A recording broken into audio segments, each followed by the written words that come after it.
कर्म का लेख मिटे ना रे भाई, हो कोई लाख करे चतुराई, कर्म का लेख मिटे ना रे भाई।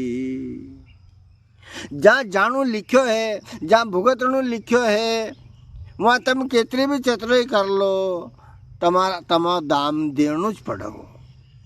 मान लो तमा कने गाय भैंस है तो तमारे दूध न पाने सोसाइटी में जाणू पड़ेगो, झक मरीन जाणू पड़ेगो तमारे सोसाइटी में दूध न पावा। आन तमने गाय भैंस बेची दी कि ने यो टंटो नहीं होनो यार, हमारा बाप से इनका सब निराव नहीं लवाएगो। कितना की भैंस होगी, कितना की गाय होगी, दूध में कहीं बच्चे नहीं, घड़ा गोबर नहीं सो रहे तो मोल ले लूँ।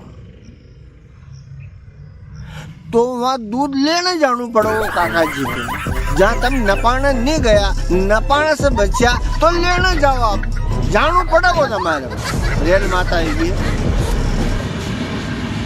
तो जहाँ जानू जो लिखियो है वो होएगो। जय राम जी।